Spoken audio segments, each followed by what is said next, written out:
Okay.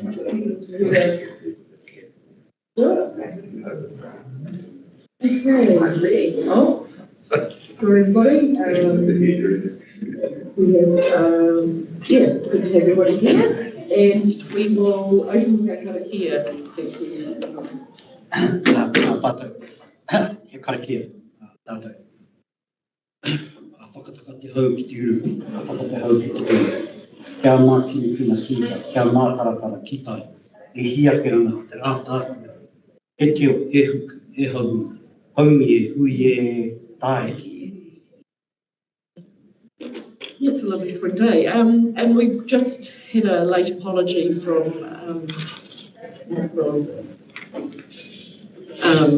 unfortunately his wife is unwell today, so thoughts with them. So it's on the move that the apologies, the wooden moves, James, so that's some apologies. We're on the 2nd of James.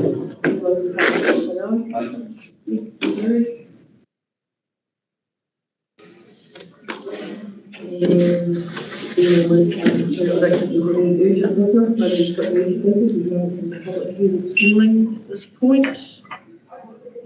Is there any declaration of interest? Yeah.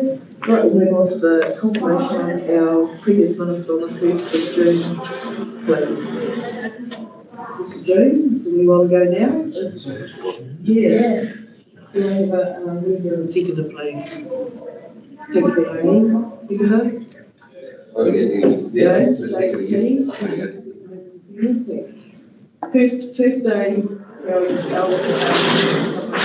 here, so I'm sure you'll be fine. We will work through this very easily. Okay. We've done the confirmation of minutes, and now we'll move on to our agenda items and reports. So our first one is the Freedom Camping bylaw that we'll be working on. Thanks, Sandra. Thank you. So you may have heard that we're out for consultation on a Freedom Camping bylaw. I have sent some pre-consultation information out to you guys separately before we went out for consultation, and we've also gone through quite a rigorous pre-consultation with iwi through our Matamata-Piako forum to get some of these sites. So basically the law as it stands at the moment with freedom camping is you can freedom camp anywhere that you like on council land unless it's prohibited through something like a reserve management plan. So we've decided to go through a bylaw development so that we can prohibit some of these sites. Some have been prohibited for safety reasons, some have been prohibited for cultural significance reasons, which are ones that we obtained through various plans that we've already got, but also through pre-engagement with iwi and Matamata-Piako forum, and for ones that would endanger the environment. So there's quite strict rules around what you can prohibit and why. The law is made to be permissive so that you can do it unless there's a really, really good reason as to why you can't. The reason we would like to bring it to the Aerodrome committee formally is because we are proposing to prohibit freedom camping within the Aerodrome reserve. So the reasoning for that is they're looking at having a gate on there anyway. There can be, so this doesn't impact any kind of paid camping. So if in the future it turns back into a paid campground, or the Walsh who use it for events or other events that have that they pay to use, it doesn't impact that. So it's only if it's free. So what we're proposing here is that we prohibit freedom camping from the Aerodrome reserve. There's also a huge amount of information all on our website on all of the other various spots that we're looking at either prohibiting or saying that you can have freedom camping here, but you're limited to, say, 6 car parks so that you're not taking up the entire car park. So if you'd like further information on any of those other areas, all the information on our website, there's a little interactive map, so you can just go to your specific area of interest and have a look at what we're proposing. So I'd just like to invite any discussion about the proposal for the Aerodrome or wider areas. Submissions will be open all the way until the 18th of October. And if you've got any other questions, I'm happy to chat afterwards about specific areas or anything like that. But hopefully that's the feedback. So I guess the good part is the work with mana whenua in engaging in this too. So I guess we're looking if there's any comments that you want to have there or any further, or have you got any further feedback in connection with the reform, and of course with the specific part with the aerodrome itself? Councillors have been through it a few times now. So just really if there's any further question. Is whole part 3 acres in the southeast corner? of the car park? So we are proposing that they can stay the furthest bit away from any residences, is what we would put it. So away from, I guess, the entrance into the Eden Stadium, but also away from the residences on the Preston Street. So it'd be closer to Parkside houses, but they've got a big wall along there. Northwest. Well, it is sort of northwest, isn't it? Southeast is. Yeah, it's the If you have a look on the website, it's got an interactive map where you can zoom all the way in Yeah, it's to our see compass. exactly. I would be a bit like you, but that's okay, we know where it leans. But I think, yeah, just check the compass point. And saying that we mark the car park too. Yes, yeah, it'd be marked. Yeah. Yeah, So so, during the consultation, we'll be putting up temporary signage saying, do you think freedom camping should be allowed here? Right. So that we're engaging with the people that regularly use that area, and when it becomes a full bylaw, depending on the outcome of consultation, then we'll have Mark's team will lovingly put in some lovely signage for us saying, you can be between this car park and this car park, for example. yeah, I do suspect that southeast isn't quite right, I think it is northwest. But open to you to clarify. So it's not the upper. Yeah, it's where the loading ramp is on that corner. Where that loading ramp is. Opposite the loading ramp. So right in the dark corner. Right, all the It's way not very much maps later on. Yeah, okay. We'll Is there see. any other feedback? Just conscious of time, so we've got the information. Is there any other feedback for Sandra at this point? If you haven't got anything, I think it'll go out for consultation. So if you do think of anything further, you can bring it up in that space. But please take it back to you. Kind of like it has been quite deal for us. Yeah. So with that, if there is no further, can we have a motion, a recommendation? We can see the information we received and feedback. We're going to move on. Next, Kevin. Second, thank you, Mahi. All those in favour, please say aye. Against, carried. Right, we'll move into the schedule of meetings. Thanks, Nadia.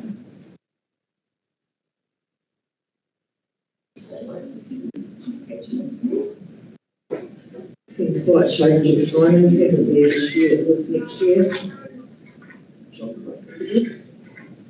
Has everyone had a chance to look at the calendar for next year? It's issued for, the commission, it's changed to April, October. What was the reason for shifting from September to October? There was a reason, wasn't there? Yes. We'll touch on that later. We just think with the time frame for the reserve management plan, March and September may be a little bit too early, whereas by April we could potentially have a draft plan ready and then we can have it approved and do the consultation and then have the submissions and things back in time for the next meeting. Also, we delayed it slightly last year because of the, changed it because of the elections last year as well. So. To get that clarification. Was there anything else you wanted to add? I basically jumped straight to the Aerodrome. Yeah, no, so the rest of it's not confirmed or anything. So the rest of the meeting schedule will go to the various committees between now and the last meeting of the year. So we really just wanted to put the calendar to you in case you said actually that date doesn't suit, so we can easily work out a new date for next year. And this doesn't mean, like if something urgent comes up in the interim, we are more than happy to put in an extra meeting in the middle there or shift things around if need be. So it's just to have the date in here for now. And if we really can't get a quorum because there's something else comes up. So, yeah. So any feedback? Was that recommendation too? Thank you. Motion we received, we confirm the schedule of meetings for 2024. Joe, seconder. Would you like to second it, Dave? All those in seconder? All those in favour, please say aye. Yes. Carried. Right, so we move to item 7.3, which again is the Sandra and the Aerodrome program. Thank you. So what we've put here is, I guess, our standard items that we know are going to come to you, and it's this as Mark has explained, we kind of set your dates based on when we think we'll be there with the reserve management plan, because that's the meatiest part of work that we'd like to get through as a committee. Again, if stuff comes up in the interim, if we all of a sudden do a new type of bylaw that potentially will impact the aerodrome or various areas of the district, we'll obviously bring that to your attention wherever possible. But this is just a bit of a list of things that we know will come up for discussion at the meetings. So if there's anything else you can think that you'd really like to discuss at a future meeting, then feel free to let us know, or just let us know close to the time if something comes up. I think the key action from here will be the reserve management plan. I think that's a big piece of work for us to get through, and I think that'll probably be enough for enough work for this committee, I would suspect. But it'll be really good to get that. Might possibly get some workshops in there as well, depending on the workload. Yeah. So is everybody happy with that? Right requirements in the plan and the application. So We'll give some guidance. Yeah. As we move through that, that's one of the things to raise. Yeah. Any feedback? Very good. So if there's no comment, if someone would like to know the information we received and that we approved the draft program 2024, because we haven't got any amendments at this point in time. No? So we'll just go with the first option 2. No amendments required. Second option. So someone like to move that? Yeah, I need seconder. Even. All those in favour, please say aye. Mary. Okay. Okay, Mark. Item 8.1, we move on to the reserve management plan review and proposed outstanding delegations to the commission. So at the last committee meeting, the committee made recommendations to council around proceeding with a reserve management plan and master plan, and also requesting additional delegations in order to streamline that process. So that went to council last month. And council resolved to proceed with those projects and to delegate those additional powers to this committee. And then also importantly, funding was allocated as well, so we have a budget to work with progress. So the purpose of this report is really just to inform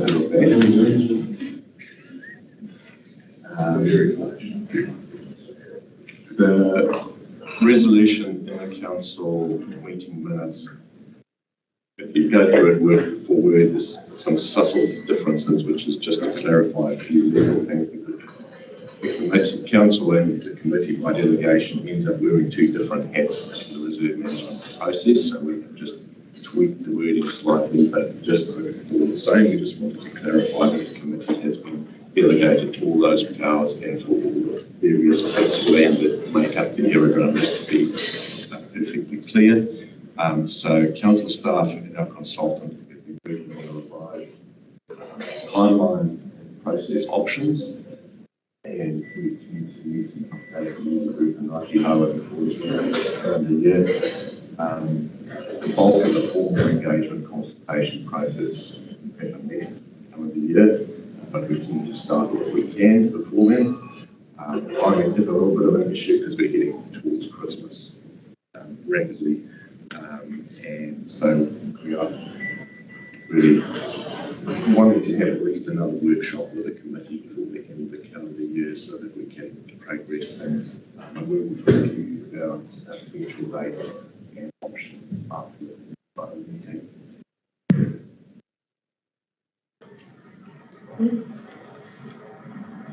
We're looking forward to getting it completed is the thing, isn't it? It's been hanging over us for such a long time. Yeah. But it is a good thing.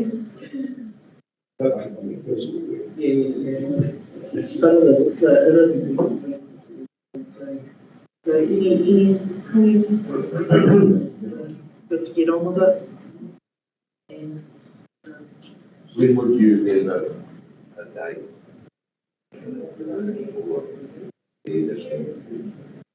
We have a few potential options. Just wanted to check. Yeah, preferably we'd like to do one in October if we can. October, which then potentially gives us a bit of time to actually sort out one or two things and then go to businesses and Matamata-Piako before the year. Yeah. It's good to give some clarity on the process going forward as well. Is that for all of us or just for the only hammer? We'd like to have a workshop with the whole committee. So my comment is it was lots of information. So if you've got some days, if you able to share with them now, Just to excellent. and so we can it's my little paper, my lovely paper diary. It's people with other jobs, and it's the same with you, like if you have a, an idea. And that's exactly the same. So it's just trying to start. Just get those dates before you go. Yes. Okay. That'll be great. So that'll be good feedback. We're hoping to lock it in with Martin or something. Yeah, certainly, And we're looking for a half day that time as well. Zero France trip in there somewhere. A France trip. Yeah, look, I've always hoped for a recall. My knee. not a recall. Oh yeah, okay, yeah. My knee's settled down. Never announced my other things. It's far present to this. So yeah, that'll be great if we could just that way it gives us plenty of time to. We'll just do it at the workshop. Perfect. Share diaries and things. Excellent. We'll sort of hold up this Yeah, March. the earlier the better. That's great. So has anyone got any comments to make? Otherwise, someone would like to move that the information be received. That's great. Stephen? Ronnie? Thank you. All those in favour, please say aye. Against? Carried. Yay. I hope these people are on later because I'm listening through. But they're at the coming earlier. Yeah, right, so we'll now move on to the variety of exposures. Thank you. So in 2022, Waharoa announced the draft interim speed management plan, which I worked through with the committee and we made a submission to. It was due to be out around about now, I think. So following this consultation that updated on their website, that government announced policy changes to their speed management early this year. They are currently reviewing the plan to give effect to these new recommendations. And their focus is on the most dangerous roads, schools, marae, townships, and where local communities can support change. So the new updated date is to be finalised, hopefully late 2023. After October the 14th. Wow. This one needs to be changed. There's a copy of the entrance of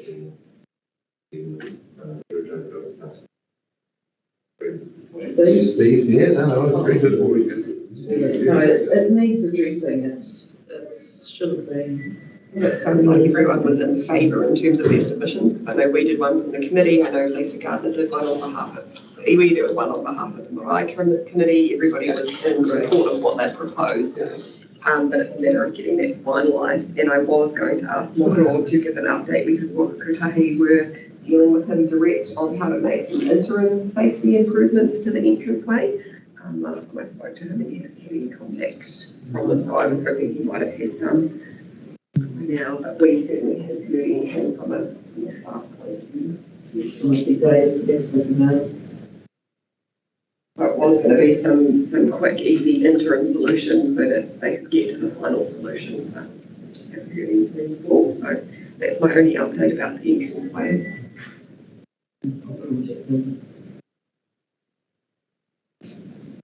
Well, so we'll get some more information. One. You good? Do the comment from the meeting? Go of the information being received, we have a mover and a seconder, please.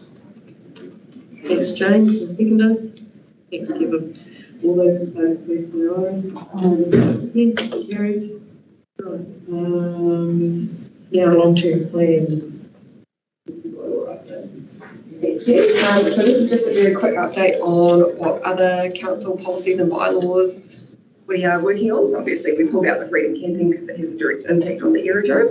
But just an update that council staff are currently working through our long-term plan, which is our 10-year plan for all of council activities. So that will be open to consultation around about mid-March next year.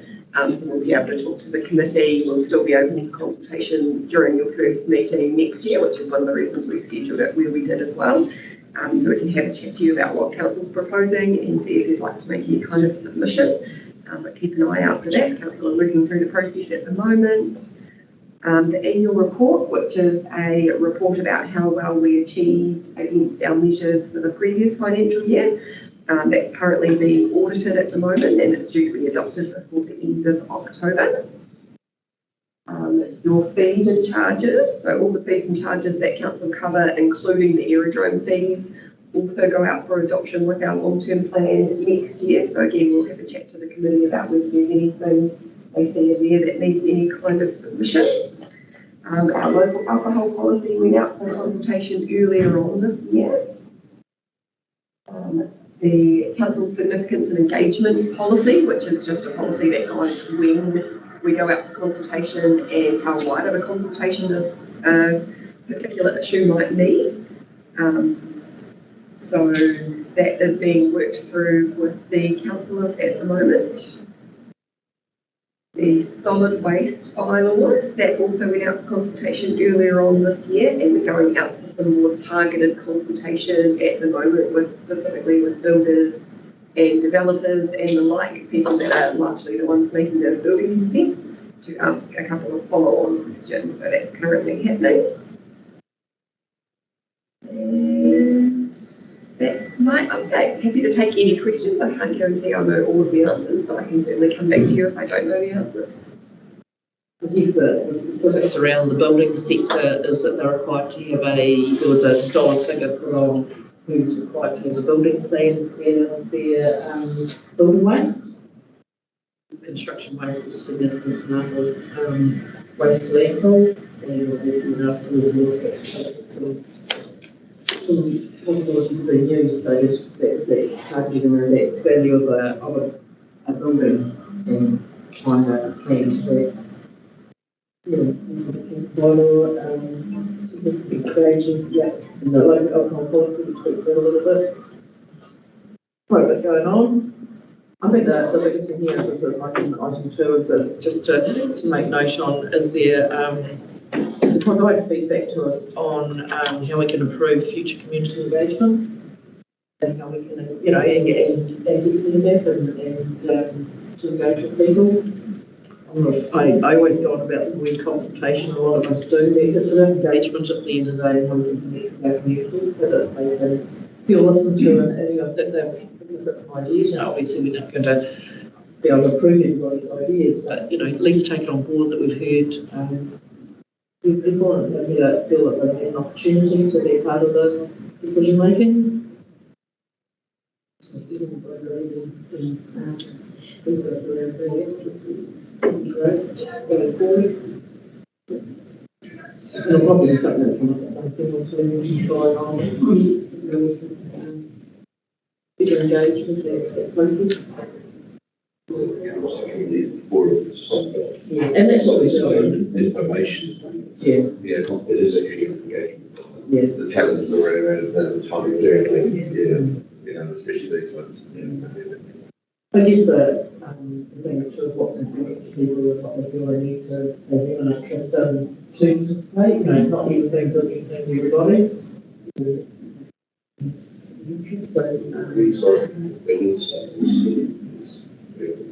is good. Even general plastic bottles that gypsum are stored inside, they can use it for composting. Yeah, but even if it's offcuts, it can be used in small spaces. It's amazing how waste that. Yeah.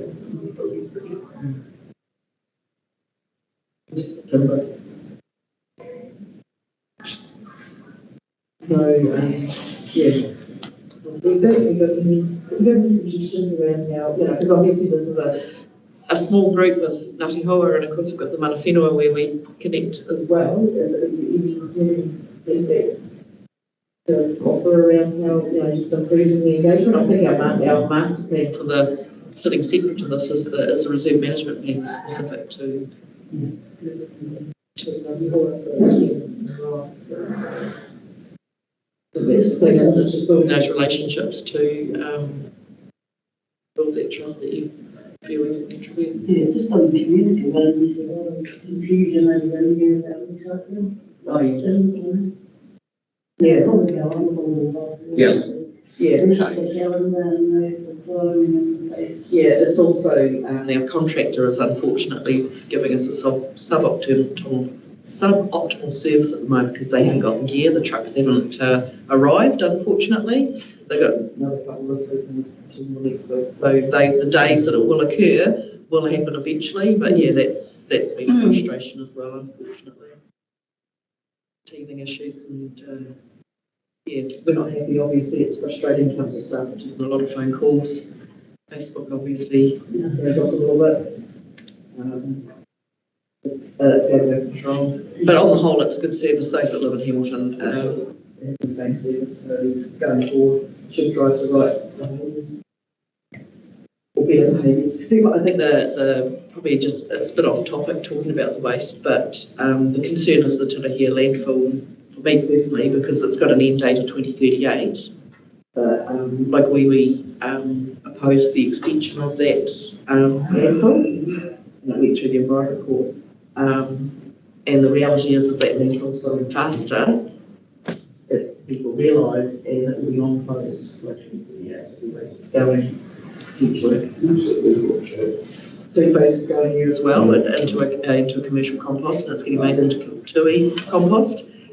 Council does not make money out of that. That's the other thing that people don't realise is that the services taking it from the homes and the waste contractors.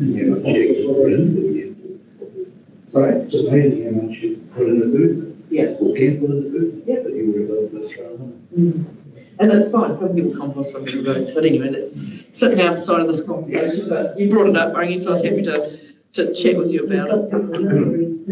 Standing on the streets waiting for trucks. And just got to let it go. At least it's not blowing. I think the biggest thing is when it's windy, it's very frustrating. But just hang in there, just encourage people to be patient. And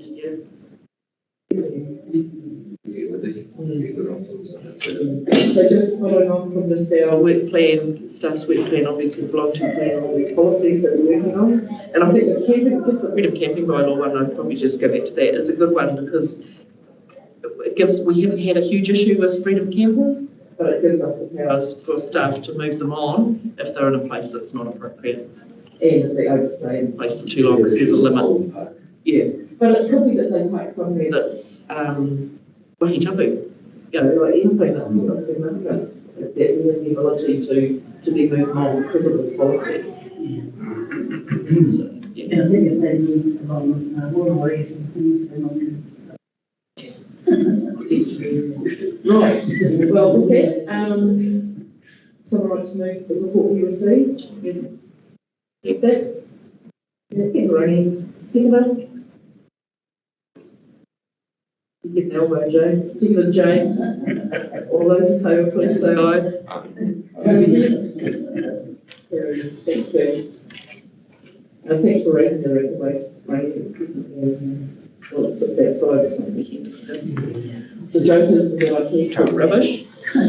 So I know quite a bit about it, obviously. Right.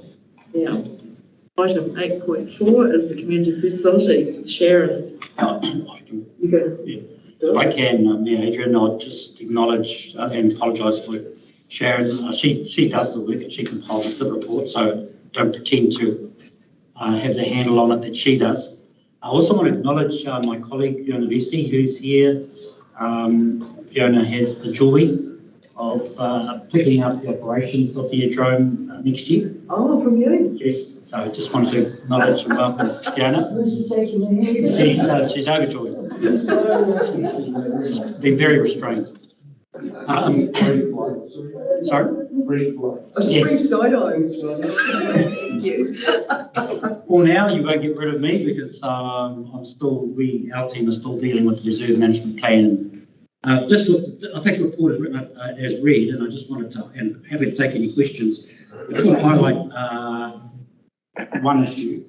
We'll talk about the reserve management plan later, but just want to highlight there's been a lot of conversation. We've reported to the committee a number of times about the, if you like, and let me put it in these terms, I'm not an aviator, the road rules for the aerodrome, which is this thing called the aeronautical information publication, which dictates how pilots should join the circuit when they're landing and leave the circuit when they take off. And there's been a proposal for some time for that to be amended to allow a different approach.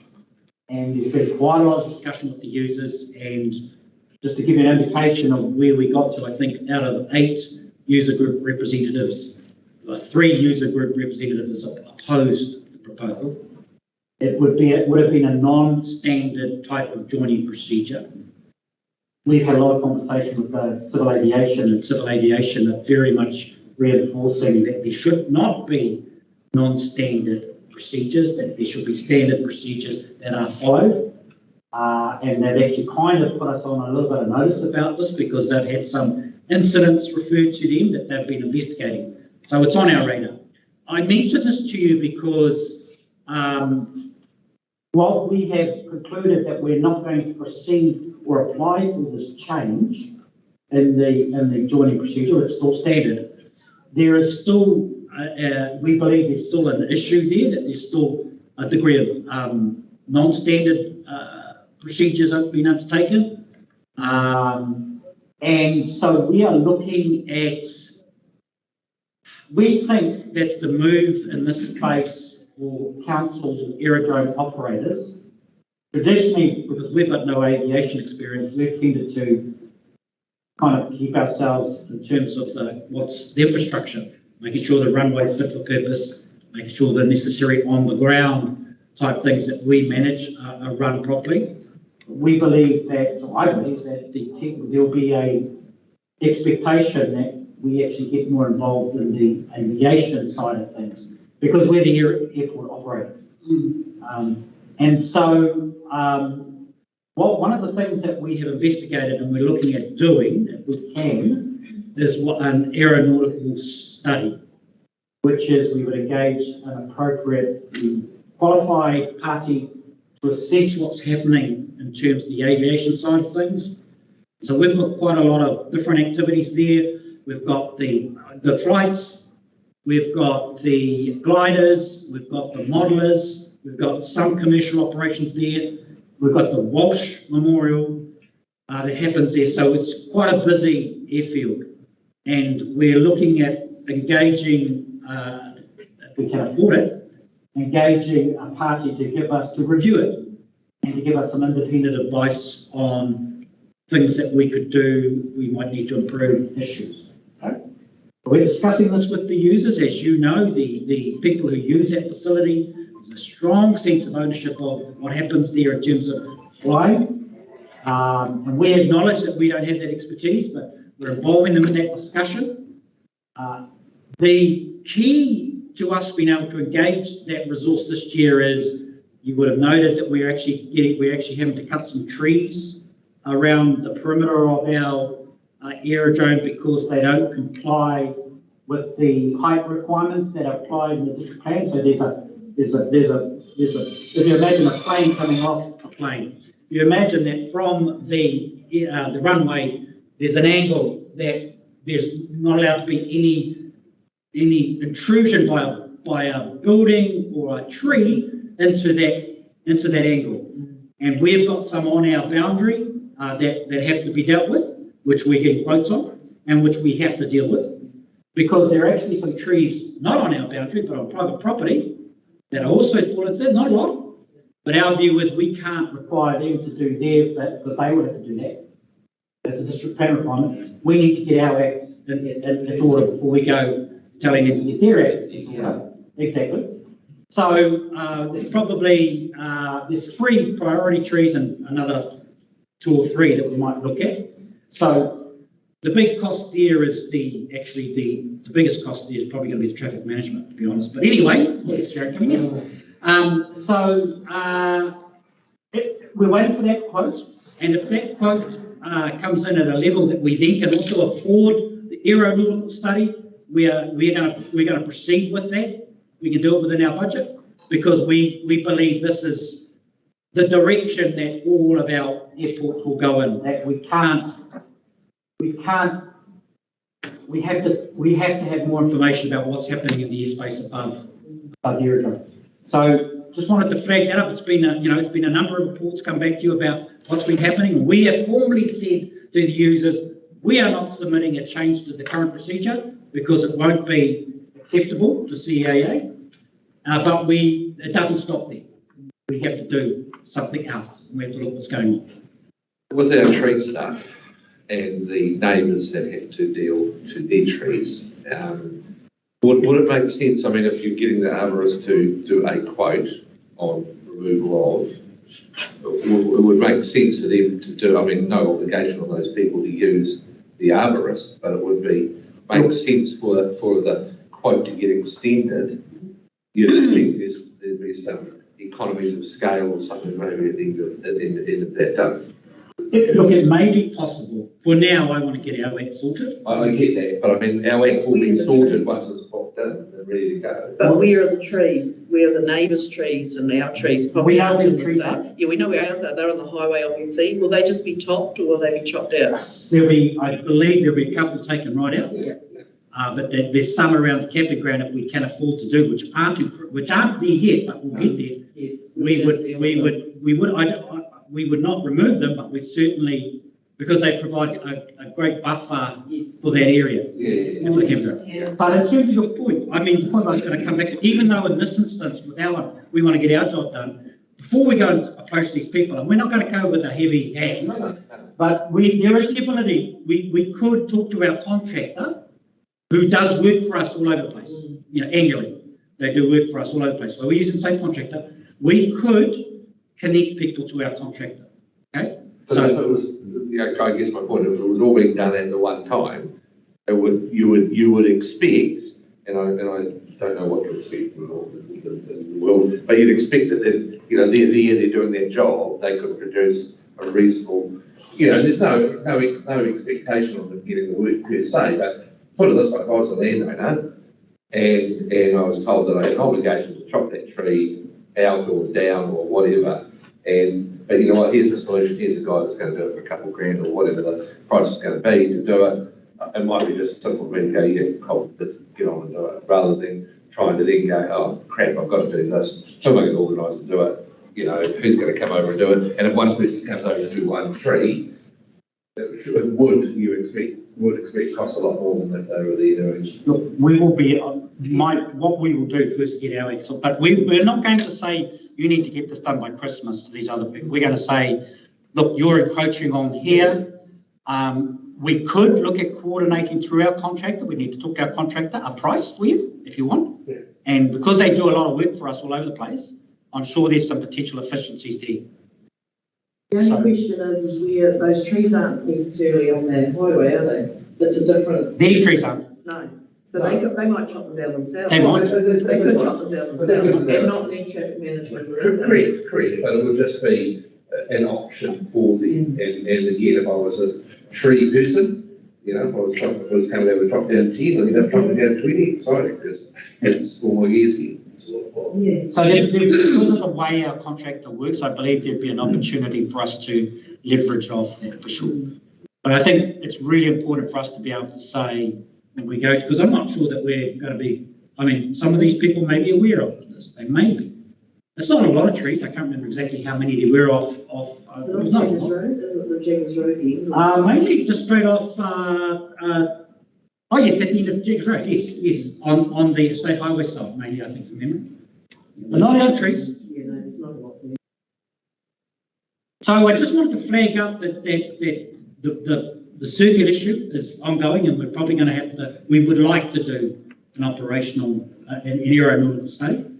And I believe, and the other thing is CAA are looking at this.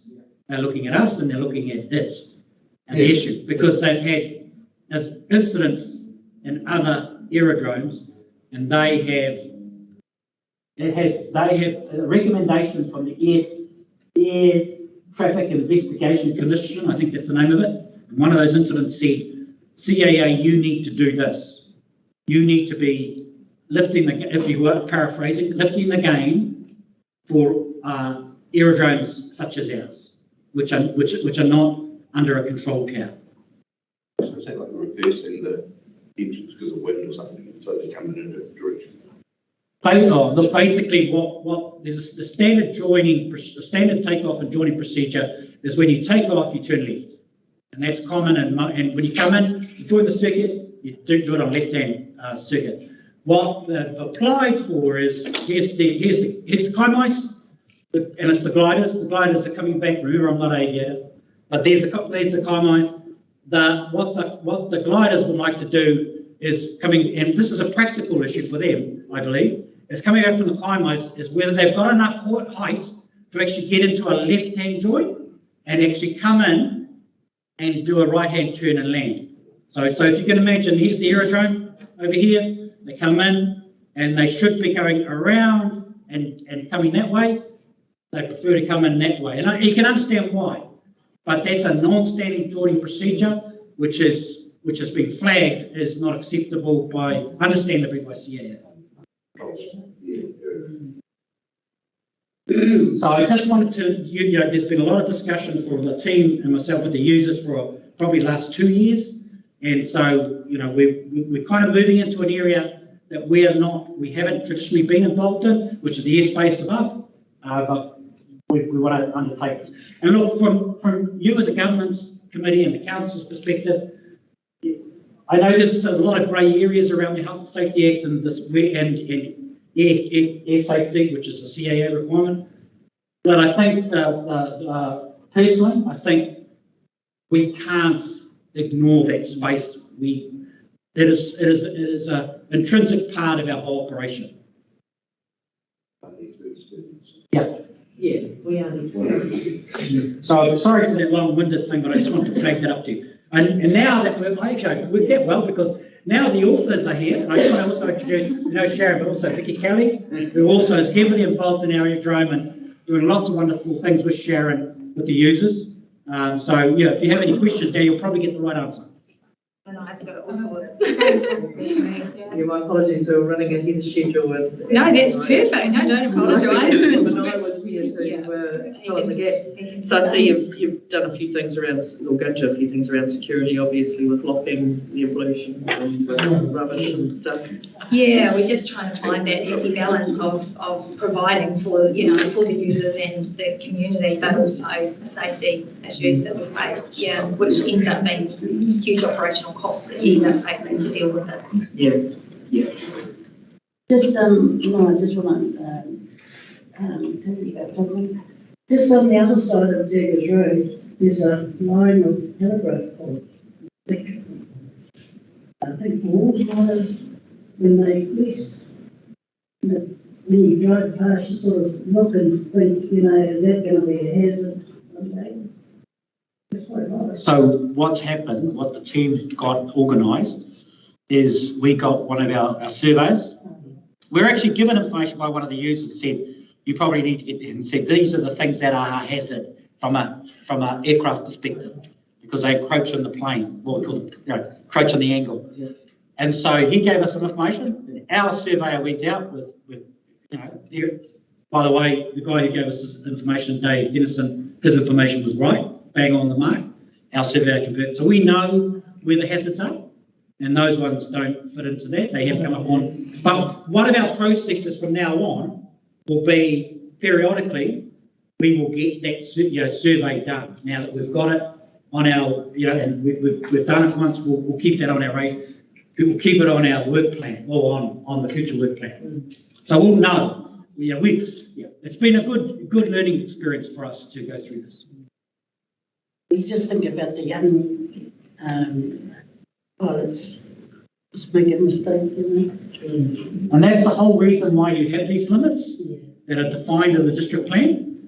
So anything that is a hazard that encroaches on them, we have the ability to, well, the council has the ability to enforce it. In other words, we can require a tree to either be cut or removed, cut actually, because it's just going to get below the high plane. I should have asked also, sorry, but when we are going to try to have our trees stuff done by, you say by Christmas? We would like to get this done before the Walsh Memorial next year. Yeah. That's our plan. If we can afford to do as many as we want, that would be fantastic. I mean, the thing is, the traffic management plan is probably going to be the biggest cost, probably. And so once you put that in place, you've got to try and maximise, the number of trees you can get done. So that's our plan, to try and get it done before the, well, we're expecting quotes to come in. We're waiting for our contract to come back with a price. The track with the road and pay for that, go in. Well, thankfully for the committee, I don't have the expertise to design this job, so we'll get the appropriate person to do it. We all love traffic management. Is there anything else that you'd like to add to this? Based on the report? No, other than that, the weather station that's gone in has been really well received by the community. So they're and potential farmers, and we've even pushed it out to the mowing team to say, hey, you've got this on site. So for your own knowledge, that's been really good. But I think other than we've really appreciated Manaya's support with the user group, but we've all, created some really good relationships with that team between the staff and the users. So that's been working really, really well. Is there that? Yeah, the link, on there, follow that link. It's not a map. It's not a map. It might be an app, actually. Actually haven't been told that. We'll follow up. I think there's been a lot of activity at Aerodrome lately, with the locals, but I certainly know there's a lot of planes flying around now and gliders that have gone up. Yeah, well, that statistic that it's, nearly 70% greater than last year, that just says how busy it's getting. Yeah, and I guess there's outsiders coming in. That's the bigger thing, is coming in from the district to do. And that's part of the considerations around that change of that flight path. There's quite a high itinerant of pilots coming in and out, and so you can assume they're reading rules, but you can't guarantee that. So that's part of the safety considerations. So we as a team are feeling a lot more confident that council is considering the consultants to come on board to provide that aeronautical safety study, because we don't have that expertise. No, but it is becoming more and more, as Manaya alluded, that it's our responsibility. So So we allocate the budget to get all these things done? So we are conscious. We will. The team know we have to stay on budget, so we will do as much as we can. have a look at the website. Yeah, but it won't take long. So just made into a piece. Just copy and paste it into the browser. We can send you that. I wanted to copy. We can send it to you, James. If you turn it off and turn it back on again. Yeah, thanks for That's sitting outside what we do. No, I know, sorry, I'm just trying But otherwise, just Google how to stop. Oh, you can't get into it because it's the PAM's side of it, so it's under rule 5, so you have all of the So if you listing. can, that's great, I appreciate that, thanks. I'm assuming most of these users going to be the same 2 months. That's right, yeah. So with this, the majority. So the mowing Starting budget now. doesn't get thrown into the very end of the financial year, which is why that looks like it does, yeah. It's always I hard think to. you guys are onto it. We're saving well. It's Because the increase in users. Yes, Yeah. yes. So that would blow out the year budget. And so the revenue coming out, I mean, Walsh is always our biggest provider. So Walsh have identified, the risks from their end that they have, for health and safety reasons, identified and raised with us, and that's been part of the process of the trees. They've sort of accommodated it to a point, but they've been told they cannot run the school without that work being done now. Yeah. So that's, sorry, Sharon, that's our work, not necessarily one across. Yeah, so we've got a little bit more leeway just for the other. Yes. June notice to do it. So, I don't want an aircraft landing on the property, really. or an incident. Crashing. You go from the angle of, yeah, that is a safety. That's the trees go twice as fast on our lovely soils, twice as high as what they say they usually, That's right, so it's soils. Okay, is there any other information or any questions? I think Peter and I for highlighting the move and from the job flow and that the owner will be taking over this.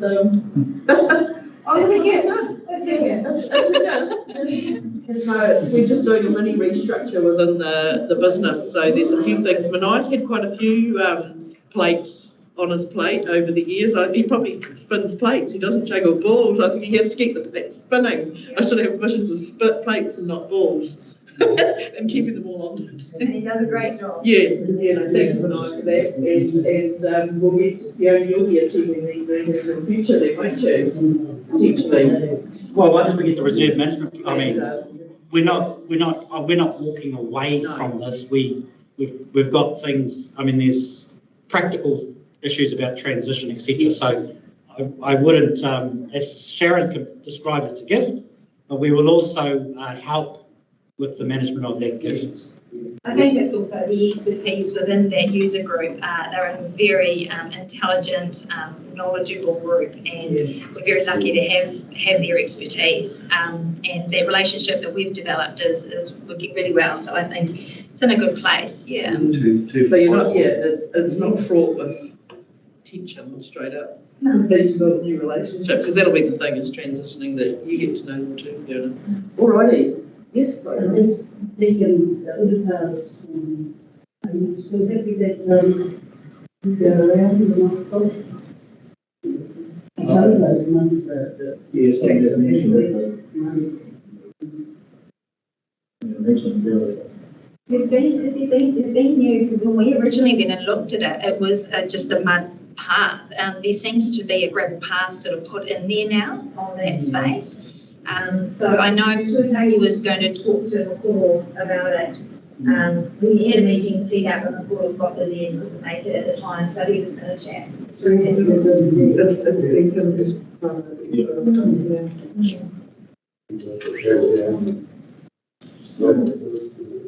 Just unusual in the area.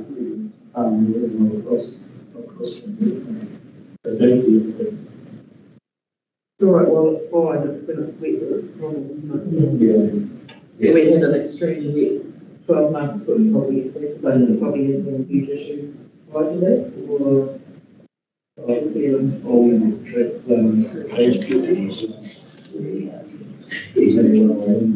if we go across, that'll work. yeah, sometimes we don't need it, but sometimes So I guess that's just working with users so they know, It's just coming up with the safety protocols to make sure if it is required, how we manage that space so that no one gets hurt crossing a runway. Yeah, because even though it's the auxiliary kind of runway, there's still the models that work from here. They're not like, when I first arrived, I was saying, I thought they were like little planes. These are like monstrous aircraft that could really do some damage. So I think it's just reassessing. If the needs are there, we accommodate. Of course, it's just a matter of working out how we do that safely. So just let us know. you need Sharon's phone number. Yeah, touch base, and we can meet you there or talk to Tuatagi. Yeah, he's been involved with the process. Okay. That's all good. All right, would someone like to move the information be received? Second, Amy? Second one? Oh, all those in favour, please say aye. Aye. Against, carried. Alrighty, we'll now move on to the district plan update, and there's Commish coming in online. She's online. Sadly, we can't see her because I can't get the TV to work, but I think we can hear her okay. Can you hear us, Commish? Yes, kia ora. Can you guys hear me okay? Yep, I'll just see if I can turn you up a switch. We'll just turn up your volume a little bit. There we go. Try now, Commish. Is this a bit better? Yes. Oh, wonderful. Okay. Kia ora, ko Kamesh Tokoingoa, and today I'm here to present the district plan update. So we'll kick off with our plan change 54, Papakainga. So this plan change seeks to update our district plan provisions to cater for Papakainga development. The aim behind this is to ensure that there's an enabling framework for quality development that supports tangata whenua. So this was raised by our TMF, our Te Mana Whenua Forum, and through that recommendation to council, it came as a priority. So council has accepted this, and we have initiated the plan change. So I'll just run you through basically the big points behind what we're aiming to do here and what the provisions will mean. So there are 2 Māori purpose zones that have been proposed. So we have our Māori purpose zone 1, or Papakainga Tahi. So this is our most enabling provisions, and that will be by increasing housing density in these zones compared to our general rural provisions. So we have identified sites that would be suitable for this, and they have existing marae, or they're directly adjoining Māori freehold blocks. So the proposed density for these Māori Purpose Zone 1 or Papakainga Tahi zones is 1 residential unit per 500 square metres, with a maximum of 10 units per block. And there's also provisions in there to establish home businesses, small scale community facilities, education facilities and healthcare facilities, urupa, and as well as a catering for relocatable buildings and accessory buildings. So we move down onto our Papakainga Rua, or Māori Purpose Zone 2. So these zones have been identified on Rukumoana Road, Kutia and Gillett Road. And the reason for this is these sites have existing Papakainga, and they are connected to council services, therefore have the ability to provide for further housing subject to appropriate standards of amenity. So the maps for these sites can be found on our webpage. And so the density for this particular Māori purpose zone will be 1 house per 500 metres squared. And that's if it is under Māori freehold land, or there's a legal mechanism put in place to ensure that that particular land is maintained in whānau ownership in perpetuity or forever. And then outside of these 2 zones, we have additional provisions for district-wide sites, and these are sites not included in the Māori Purpose Zone, but they will enable development on Māori freehold land, general land owned by Māori, and treaty settlement land. So we have made some progress with our plan change. So when we went out for our submission period, we had 52 submissions and 2 further submissions, and that's available on our webpage. You can see our summary, but you can also actually click on the submitter's name and see the actual submission. And we've had our iwi working group nominate commissioners for the panel. So we're at the stage now where we have finalised our engagement with submitters, and so now we're moving towards setting a hearing date. So we'll be able to update you on that further as we get closer to setting that date. Our second update is on our Plan Change 49, Waharoa. So MPDC have been working alongside Ngāti Hoa Iwi Trust on the Waharoa Plan Change, which is looking to review the zoning and development controls of Waharoa. So following a community hui at the very early stages of this plan change, a iwi working group was then set up and proposed a high-level spatial plan. So in November of last year, MPDC and Ngāti Hoa had a consultation event to further understand whether the spatial plan that was developed meets the community needs. So there was about 30 attendees, I believe, at the event, but there was also an online survey for those who could not attend the hui, and there was a total of 180 participants, 150 of which were the online survey, which is great, and that shared their views, and there's a summary of those surveys and feedback, which is on our webpage, and our reporting planner on this plan change is working through a set of early draft provisions before moving forward with the plan change. So on to our next item, we've got our plan change 57, Calcutta. So we received this application in July of last year. And this is looking to rezone just over 40 hectares of land on the southern side of Tauranga Road, moving it from rural to general industrial zone. And these provisions will provide for dry industry. So basically, it's looking at low impacts on water and wastewater services. In addition to this plan change is going to introduce a Calcutta Development Area Plan, which offers a future development framework. And some of the key features for this development area plan will be an upgrade to State Highway 24, the Burwood and Tower Road roundabout to incorporate dual lanes, as well as internal road networks, and also create a bit more integrated public amenity areas, which will include things like open spaces, walking, cycling networks, protection of the existing trees, and reserve networks as well.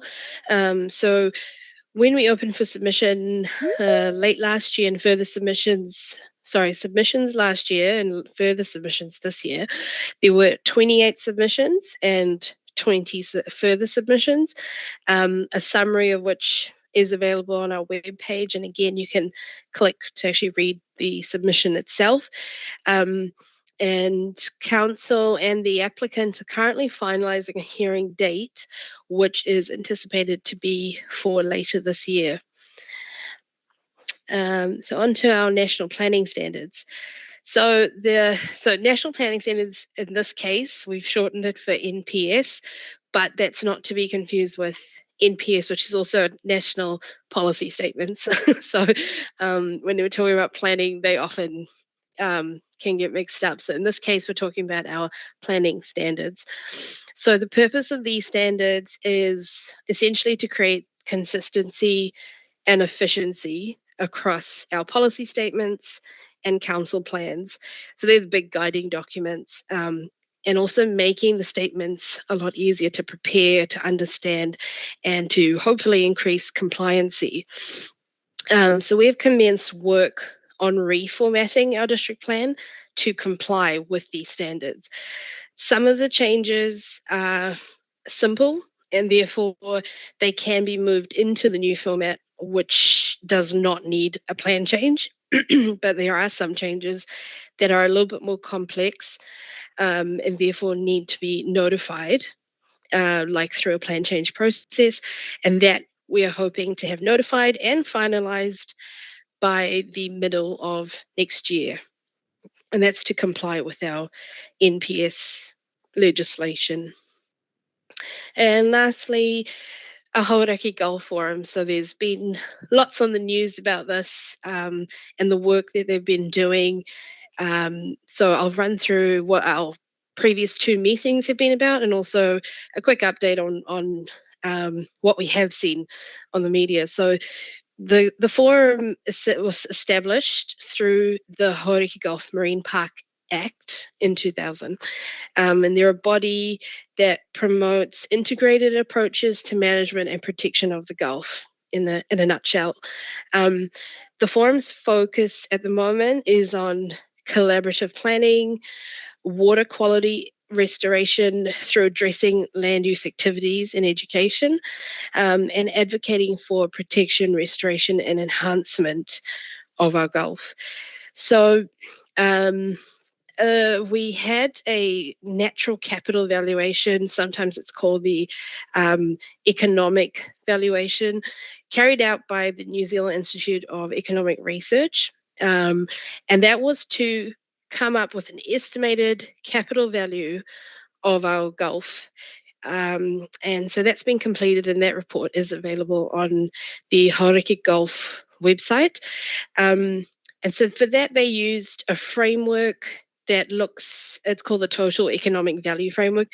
And it looked at direct and indirect use value, as well as value for others and existence values. So in the report, if you have a chance, it's a great idea to see of how they've landed on this value. So our Gulf was estimated to have a value of $100 billion. So yeah, it's a great read, and it's a good idea to understand how they've valued this asset. So we have Alex Rogers, who's from the forum, attending our council meeting on the 25th of October, and he would like to present the report and address any follow-up questions regarding the report. On our June 12th meeting, Hauraki District Council Mayor Toby Adams was elected as co-chair to the forum, and that's to be alongside Nicola McDonald, who will continue as co-chair Tangata Whenua until March next year.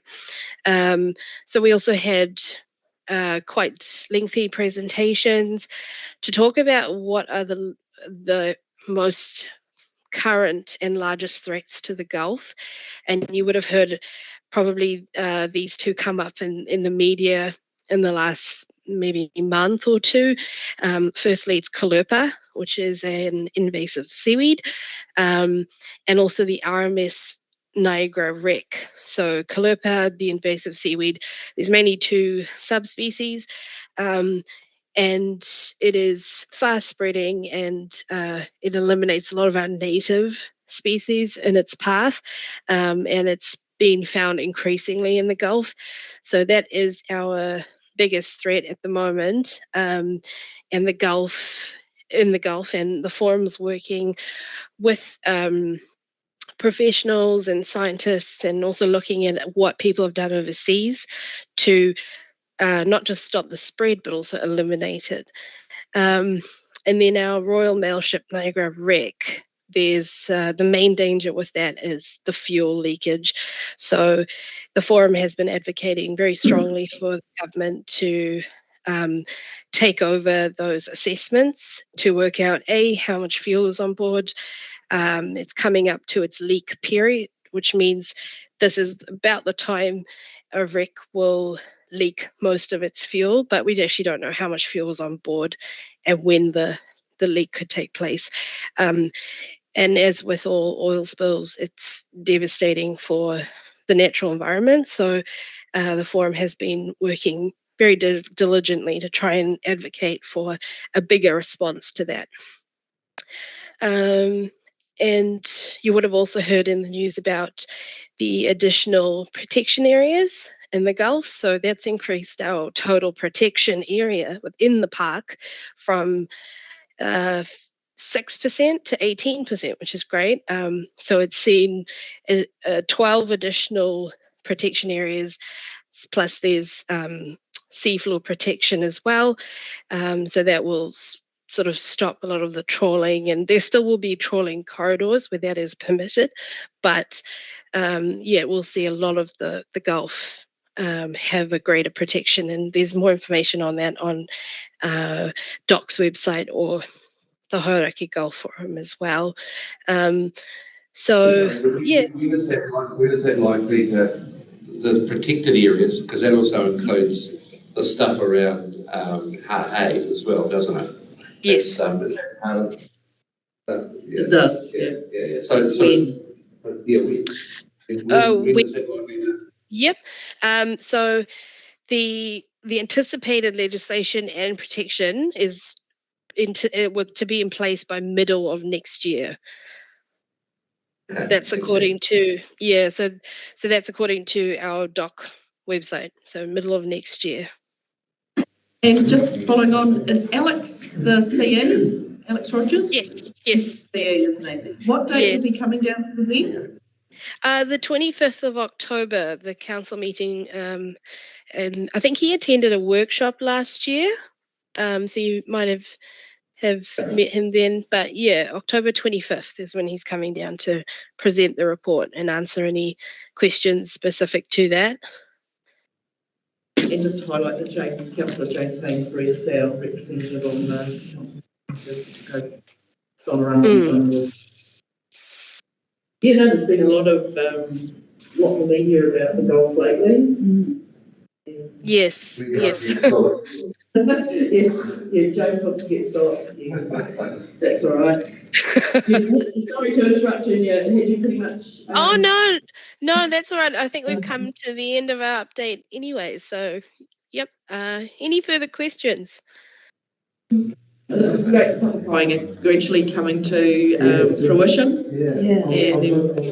I read this and I was a little surprised that it was 500 square metres. I thought it would be lower. It would be similar to Aerodrome 350. Oh no, because you're talking 12 houses. If you drive out to Arapuni to the Cosby area by the river, there's about 12 GJ Garden homes there, all in a, it's fabulous. Is the wording on our website right? Increasing housing density in comparison to rural zoning by proposing one residential unit per 5,000 square metres of site area up to a maximum of 10 residential units. Does that mean there can be 10 on 5,000 square metres? Sorry, is that for the? Yes, sorry. I believe what you've just read out is for our Papakainga tahi. That's correct. Yes. The land. But you can put one on it up to a maximum of 10 every 5,000 square metres. Up to a maximum of 10 for the entire block. So it's up to landowners to decide if they want it clustered in one end or spread out. Yeah. So it's just that to put a sort of density limit on per block. So maximum of 10. That's not doing the 500 square metres per unit. That's just saying you can only build 10 on 5,000 squares, but they can be a hell of a lot closer to 500 square metres. Is that what you're saying? Sorry, yeah, they can all be at one end. Yeah, so they could all be within 1,000 square metres and have 4,000 square metres of nothing. It's 5,000. Sorry, it's 5,000 meters squared per one residential unit, and then the maximum of 10 applies to the entire block. So 10 units. So it's 5,000 square metres per. Because you can put you can do several houses in a block. Yeah, probably. I'll talk to you. I'll talk to you some other time. Yeah. Yeah, sure. Yeah. It's easy work anyway. Unless it's a hearing stage, so it's pretty soon. Yeah, what we do encourage is this: if you have any questions, feel free to email me, and if there's a block in particular that you'd be looking at, we can work through, application of these draft provisions to that site to give you a better idea of how that would work on site, if that helps. Just used to the housing on Aerodrome, right? And that was certainly not 500 square metre sections. I guess the thing is that the intent is to not turn a whole block into houses. Yeah. It's having a community block within so that they can still use the rest of the land for other uses. You're doing it so much for the subjects and stuff like that. Yes.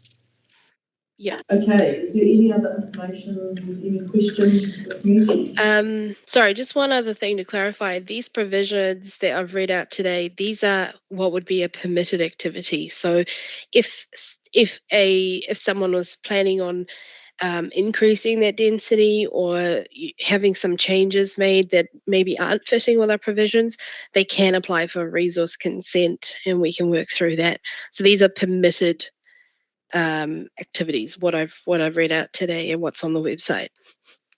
Yeah, cool. Alrighty.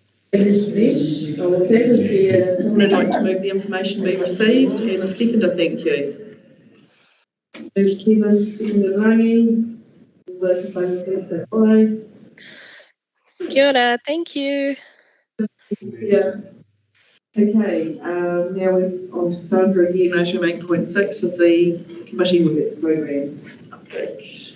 Thank you. So this is just a simple update to say what was on your work program and why it was or wasn't included on your agenda, but everything's included on your agenda. So yeah, happy to take any comments or anything else that you'd like to see at your next meeting, or if you think about it between now and then, please get in touch.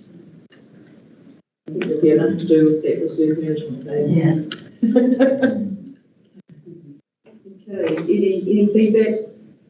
Okay. The tentative plan to move the fence and everything, is that being put on hold until the management plan is sorted? Look,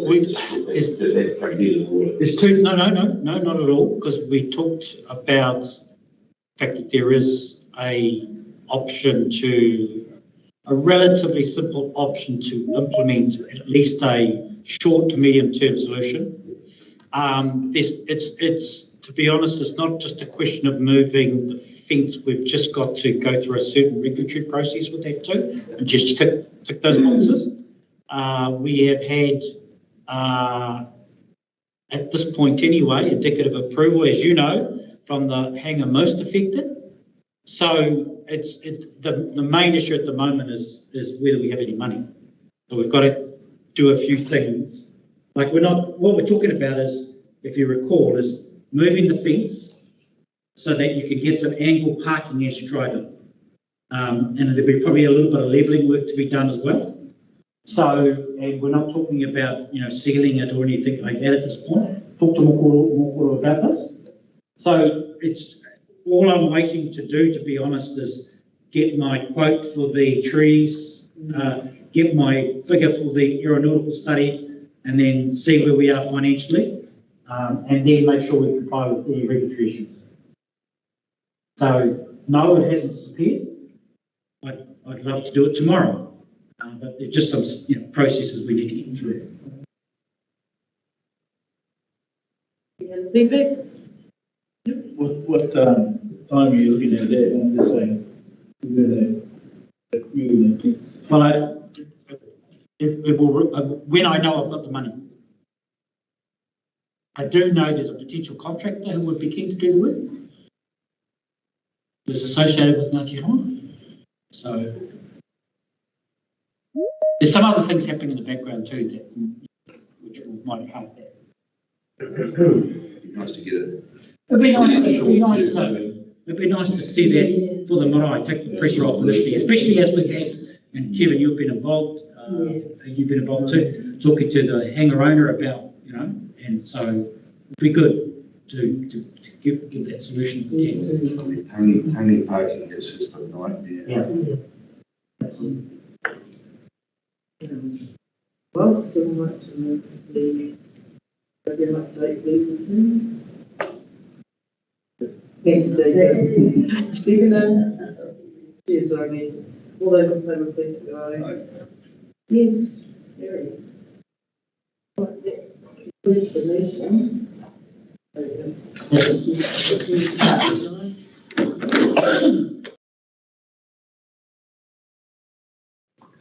Laura me te tira mai, hui tahi nei tātou, I roto I te kaupapa o te rā, a tēnā koutou, o tai mai te wā, he karakia whakakawe. Kia whakairi a te tapu, kia wātea aiteara, kia tūruki whakataha ai, kia tūruki whakataha ai. Restrictions are moved aside so the pathways are clear to return to everyday activities. Only. No,